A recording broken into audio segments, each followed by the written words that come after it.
LED bulb ঠিক করার নতুন পদ্ধতি দেখাবো আপনাদেরকে। কেননা এই এলইডি বাল্বগুলো রিপেয়ারিং করার পর অল্প দিনে নষ্ট হয়ে যায়। আমি যে সিস্টেমটা দেখাবো আপনাদেরকে, দীর্ঘদিন ব্যবহার করতে পারবেন। মিনিমাম ৫ থেকে ৬ বছর ব্যবহার করতে পারবেন।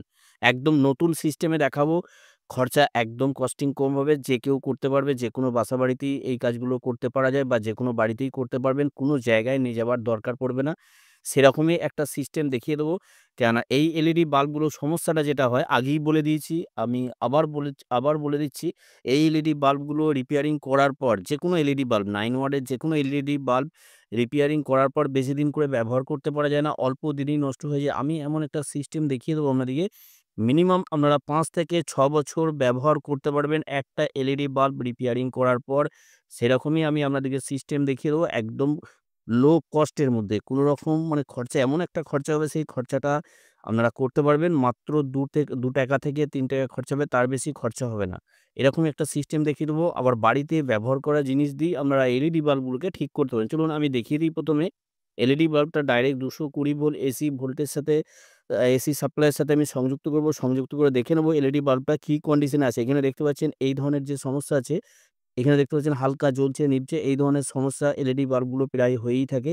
এই সমস্যাটা কিভাবে ক্লিয়ার করবেন অল্প খরচার মধ্যে, আবার ঠিক করার পর কিভাবে দীর্ঘদিন ধরে ব্যবহার করবেন সেটা আমি দেখিয়ে দিচ্ছি। এইখানে দেখুন, এটা খোলার সময় এইখানে আমি যে এই কভারটা খুলবো, এই কভারটা খোলার একটা সিস্টেম আছে। এই প্রত্যেক ভিডিওতেই বলে দিই, এই ভিডিওটাতেও বলে দিচ্ছি। এইখানে দেখুন এইভাবে চাপ দেবেন। ট্যান্সার ভাঙা দিয়ে বা চাকু দিয়ে বা ওপেনার দিয়ে কোনো কিছু দিয়ে এইভাবে চাপ দেবেন। চাপ দেওয়ার পর এইখানে এই জায়গাটা দেখুন ফাঁক হয়ে যাচ্ছে আস্তে, আস্তে। এভাবে ফাঁক হয়ে যাচ্ছে, ফাঁক হয়ে যাওয়া মানেই এইখানে ডিফিউজারটা আস্তে, আস্তে এবার খুলে যাবে। এভাবে খুলবেন, কেননা উল্টোপাল্টাভাবে যদি খোলেন তাহলে ডিফিউজারটা পুরোপুরিভাবে ভেঙে যাবে, নষ্ট হয়ে যাবে। সেক্ষেত্রে অনেক রকম সমস্যা হতে পারে। এলইডি বাল্বটা ঠিকভাবে গার্ড করতে পারবেন না বা এখানে লাগাতে পারবেন না এই কভারটা। এইখানে এইভাবে এরকম ওপেনার দিয়ে ভালো করে খুলে নেবে। খুলে নেওয়ার পর খুলে গেল। এইখানে ভিতরে ২ টো পার্ট থাকে। এইখানে একটা এমসিবিসিবি প্লেট আছে দেখতে পাচ্ছেন। এমসিবিসিবি এসএমডি প্লেট। আর নিচে একটা এইখানে ভিতরে একটা আছে ডাইভার সার্কিট আছে। এই দুটোর মধ্যে একটা প্রবলেম হয়। হয় প্লেট খারাপ হয়, না হলে ভিতরে ডাইভার সার্কিট খারাপ হয়। এরকম একটা সমস্যা থাকে।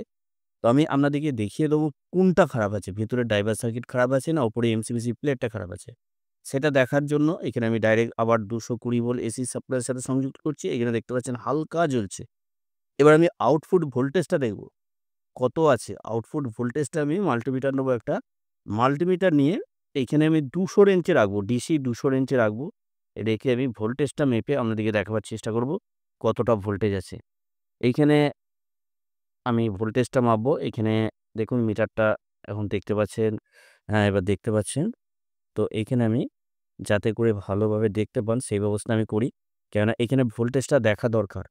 কেননা বেশি ভোল্টেজ হলে তাহলে কিন্তু এলইডি বাল্বগুলো বারবার নষ্ট হয়ে যাবে, এরকম একটা সমস্যা হবে। এইখানে দেখুন, এখানে আমি ভোল্টেজটা এবার মাপছি। এইখানে মাইনাস দিকে মাইনাস টাচ করব, আর এদিকে প্লাস দিকে প্লাস টাচ করব। এইখানে টাচ করলাম। টাচ করার পর এইখানে ভোল্টেজটা দেখব আমি। এইখানে ভোল্টেজটা এখানে ভালো করে টাচ করব। কেননা ক্যামেরা চলছে। তো এইখানে দেখুন ১১৫ ভোল্টেজ আসছে। ১১৫, ১১৬ ভোল্টেজ আসছে। দেখতে পাচ্ছেন ১১৫, ১১৬। কিন্তু এইখানে কোনো রকমভাবেই কোনো এসএমডি এলইডি জ্বলছে না। তার জন্য ভোল্টেজটা একটু আপ দেখাচ্ছে। ৮০ থেকে ১০০ ভোল্টেজ যদি থাকে তাহলে মেনে নিতে হবে পুরোপুরিভাবে ড্রাইভার সার্কিট ভেতরে ঠিক আছে। আর এইখানে যে ভোল্টেজটা একটু বেশি আছে, আমি এমসিবিসিবি এখানে আমি রিপেয়ারিং করার পর ভোল্টেজটা দেখব কত ভোল্টেজ। তবে যখন রানিং অবস্থায় থাকবে, যখন জ্বলবে, এলইডি বাল্বটা যখন জ্বলবে, উপরে এমসিবিসি প্লেটটা যখন জ্বলবে, তখন কিন্তু ৮০ থেকে ১০০ ভোল্টেজ থাকে। আর ৮০ থেকে ১০০ ভোল্টেজ যদি থাকে তাহলে জেনে নিতে হবে পুরোপুরিভাবে এলইডি বাল্বের ভিতরে যে ড্রাইভার সার্কিটটা আছে ওকে আছে, কোনো রকম সমস্যা নাই। এইখানে এবার যে কাজটা করতে হবে, এইখানে আমি ১ম এ ড্রাইভার সার্কিট ওকে আছে আমি দেখিয়ে দিলাম। এবার কি কাজ, এইখানে যে কাজটা করতে হবে, এখানে দেখুন যে ২ টো স্ক্রুপ আছে, এই স্ক্রুপগুলোকে আমি খুলে নেব। এইখানে স্ক্রুপগুলোকে খুলে নেব। ২ টো স্ক্রুপ আছে, ২ টো স্ক্রুপ খুলে নিয়ে ভালো করে যত্ন করে রাখবো। কারণ স্ক্রুপগুলো দরকার আছে। গ্যারান্টির সাথে আপনারা ৫-৬ বছর ব্যবহার করতে পারবেন এলইডি বাল্ব রিপেয়ারিং করার পর। সেরকমই একটা পদ্ধতি দেখিয়ে দেবো আমি আপনাদেরকে এই ভিডিওটার মাধ্যমেই। আমি আপনাদেরকে স্টেপ বাই স্টেপ দেখাবো। কেননা একবারে যদি ১ম এই যদি দেখিয়ে দিই তাহলে আপনাদের বুঝতে অসুবিধা হবে। তার জন্য আমি আস্তে, আস্তে আপনাদেরকে দেখিয়ে দেবো কিভাবে আপনারা ৫ থেকে ৬ বছর এলইডি বাল্বগুলোকে ব্যবহার করবেন। এখানে এই এমসিবিসি প্লেটের যে ২ টো তার আছে, এই ২ টো তারকে খুলে নেব। এই দুটো তারকে খোলার সময় একটু লক্ষ্য করবেন, যেদিকটা প্লাস কানেকশন আছে ওই দিকটা প্লাস কানেকশন করতে হবে, আর যেদিকটা মাইনাস কানেকশন আছে মাইনাস কানেকশন করতে হবে। আমি তারগুলোকে খুলে নিচ্ছি। খুলে নিয়ে আপনাদেরকে দেখিয়ে দিচ্ছি কিভাবে আপনারা 5 থেকে 6 বছর এলইডি বাল্বগুলোকে ব্যবহার করবেন। আমি একটা টিপস আপনাদেরকে দিয়ে দেবো, একদম নতুন পদ্ধতি। কেননা এই পদ্ধতি, আমি যে পদ্ধতিটা বলে দেবো আপনাদেরকে, এই পদ্ধতিতে যদি আপনারা এলইডি বাল্বগুলোকে ঠিক করেন, মিনিমাম আপনাদেরকে বলে দিয়েছি 5 থেকে 6 বছর অনায়াসে আপনারা ব্যবহার করতে পারবেন। এইখানে একটা ভুল করেছিল, সেই ভুলটার জন্যে এই এমসিবিসিবি প্লেটটা নষ্ট হয়ে গেছে। কি ভুল সেটাও আমি আপনাদেরকে দেখিয়ে দেবো বা বলে দেবো। এখানে এমসিবিসিবি প্লেটটাকে আমি খুলে নিলাম। খুলে নেওয়ার পর আমি একটা নতুন এমসিবিসিবি প্লেট নেবো। এখানে আমি নতুন একটা এমসিবিসিবি প্লেট নিয়েছি, দেখতে পাচ্ছেন। এই এমসিবিসিবি প্লেটটা 9 ওয়াট এখানে লেখাই আছে। এটা কিন্তু খুব ভালো মানের এমসিবিসিবি প্লেট। এখানে দেখতে পাচ্ছেন কতটা মোটা আছে। এই ধরনের যখন মার্কেট থেকে আপনারা কিনবেন, এই ধরনের এমসিবিসিবি প্লেট কিনবেন। কেননা এই ধরনের যদি পাতলা এমসিবিসিবি প্লেট হয় তাহলে কিন্তু বেশি দিন করে লংজিভিটি করাতে পারবে না। এখানে দেখতে পাচ্ছেন, এখানে এই এমসিবিসিবি প্লেটটা একদম পাতলা। এই পাতলা এমসিবিসিবি প্লেটগুলো বেশি দিন করে যাবে না, অল্প দিনে নষ্ট হয়ে যাবে। এখানে দেখতে পাচ্ছেন কতটা মোটা আছে। এই এমসিবিসিবি প্লেটগুলো লাগাবেন। তবে এই এমসিবিসিবি প্লেট লাগানোর আগেও একটা টিপস আপনাদেরকে বলেছিলাম, বলে দেবো। সেটা যদি করেন তাহলে আরও বেশি দিন এলইডি বাল্বগুলোকে ব্যবহার করতে পারবেন। এইখানে যে এমসিবিসিবি প্লেটটা লাগানো ছিল, এখানে দেখতে পাচ্ছিলেন এইখানে কোনো রকমভাবে কোনো কিছু পেস্ট ব্যবহার করেননি। তার জন্য এই এমসিবিসিবি প্লেটগুলো তাড়াতাড়ি নষ্ট হয়ে যায়। এবার কি পেস্ট ব্যবহার করবেন? আপনাদের কাছে অনেকে বলেছেন আমার কাছে পেস্ট নেই। তো আমি তাদের ক্ষেত্রে, সেই ভাইদের ক্ষেত্রে আমি এই ধরনের যে ক্লোজ আপ মাজনগুলো আছে বাড়িতে ব্যবহার করা হয়, এই মাজন দিয়ে আপনারা অনায়াসে এই এলইডি বাল্বের যে কাজগুলো, এই কাজগুলো করতে পারবেন। এইখানে এইভাবে পেস্টটা আমি লাগিয়ে নেবো। এখানে যে মাজনটা আছে, মাজনটা আমি এইভাবে এখানে লাগিয়ে নেবো। কেননা এইখানে আপনারা যে হিটসিং পেস্ট আছে, হিটসিং পেস্টের বদলে এই পেস্টটা অনায়াসে আপনারা লাগিয়ে নিতে পারবেন। লাগিয়ে নিয়ে কাজটা করতে পারবেন। কোনো রকম কোনো কিছু সমস্যা হবে না। দীর্ঘদিন আপনারা ব্যবহার করতে পারবেন। এই পেস্টটা আমি লাগিয়ে দিলাম। লাগিয়ে নেওয়ার পর এইখানে আমি এবার এইখানে হিটসিং প্লেটের সাথে লাগিয়ে নেবো। এই পেস্টটা অবশ্যই লাগাবেন। কেননা এই ধরনের পেস্ট প্রায় বাসা বাড়িতেই দাঁত মাজা যে মাজনগুলো, অন্য কিছু নয়, দাঁত মাজা মাজনগুলোর, দাঁত মাজার জন্য এই মাজনগুলো বাড়িতে ব্যবহার করা হয়। ওই মাজন দিলেই হবে। তাতে ক্লোজ আপই দিতে হবে তার কোনো মানে নাই। আপনারা যেকোনো মাজন দিতে পারেন। এতে কোনো সমস্যা হবে না।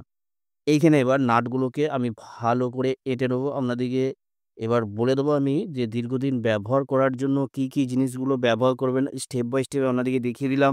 তারপরও আমি কিছু জিনিস আপনাদেরকে বলে দেবো। এরকমভাবে যদি এলইডি বাল্বগুলো রিপেয়ারিং করেন, 100% আপনারা 5 থেকে 6 বছর ব্যবহার করতে পারবেন কোনো রকম সমস্যা ছাড়া। এইখানে এবার স্ক্রুগুলো আমি ভালো করে টাইট করে নেবো। এখানে স্ক্রুগুলো অবশ্যই লাগাতে হবে। স্ক্রু না লাগালে কিন্তু আপনাদের এলইডি বাল্বগুলো কোনো মতেই দীর্ঘদিন ধরে ব্যবহার করতে পারবে না। তবে দেখে লাগাবেন। কেননা এখানে জায়গাগুলো মাঝে, মাঝে দেখা যায় না। কেননা এখানে পেস্ট আমি লাগিয়েছি তার জন্য দেখা যাচ্ছে না। তো এখানে আমি দেখে লাগিয়ে নেবো। এখানে যে জায়গাটা আছে, জায়গাটা আমি দেখে নেবো। কেননা আপনারাও দেখে নেবেন। আপনাদের হয়তো আবার অনেক সময় কি হয়, যে ডিলটা করা থাকে সেই ডিলের সাথে অনেক সময় মেলে না। তার জন্য সমস্যা হয়। এখানে এবার এই স্ক্রুটাকে ভালো করে এঁটে নেবো। কেননা এই এলইডি বাল্ব রিপেয়ারিং করার ক্ষেত্রে একটা বিরক্তকর ব্যাপার। কেননা বেশি দিন করে লংজিভিটি করানো যায় না। অল্প দিনেই নষ্ট। এবার এইখানে যে সোল্ডারিংটা করবো, এখানে দেখতে পাচ্ছেন। এইখানে সোল্ডারিং করার সময় এইখানে এমসিবিসিবি প্লেটের উপর এখানে মাইনাস, প্লাস এখানে চিহ্নিত করা আছে। এখানে দেখতে পাচ্ছেন, এখানে চিহ্নিত করা আছে। যেদিকটা প্লাস সেদিকটা প্লাস কানেকশন করবো, আর যেদিকটা মাইনাস সেদিকটা মাইনাস কানেকশন করবো। একদম সহজ সরল সিস্টেম। এই সিস্টেমটায় আপনারা অনায়াসে রিপেয়ারিং করে নিতে পারবেন। আর এই ধরনের যে এমসিবিসি প্লেটটা লাগালাম, এই প্লেটটা কোথায় পাবেন আমি আপনাদেরকে বলে দিচ্ছি। এর জন্য আমি লিঙ্ক দিয়ে দেবো। আমার যে ভিডিওটা দেখছেন, ভিডিওর গায়ে দেখবেন প্রোডাক্ট বলে লেখা আছে, একটা অপশন আছে। এই প্রোডাক্টে হাত দেবেন। হাত দিলে ওইখানে পেয়ে যাবেন লিঙ্ক। আর ওইখান থেকে আপনারা সরাসরি কিনে নিতে পারবেন। 9 ওয়াটের বলে লেখা থাকবে, 9 ওয়াটের এমসিবিসি প্লেট।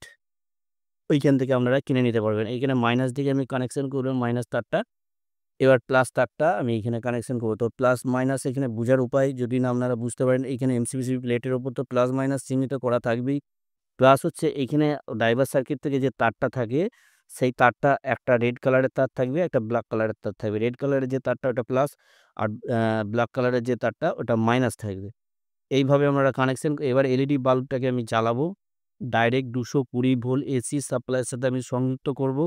সংযুক্ত করে আপনাদেরকে দেখিয়ে দেবো এলইডি বাল্বটা কতটা লাইট হচ্ছে, জ্বলছে কি জ্বলছে না। এইখানে দেখতে পেলেন, তাহলে ক্লোজ আপ মাজনটা অবশ্যই দেবেন বা যেকোনো মাজন আপনারা ব্যবহার করতে পারবেন এইখানে পেস্টের জায়গায়। আর আপনাদের কাছে যদি এই ধরনের পেস্ট থাকে, এই ধরনের কম্পাউন্ড যে পেস্টগুলো যদি থাকে তাহলে কোনো ব্যাপার নাই, কিন্তু পেস্ট অবশ্যই লাগাবেন।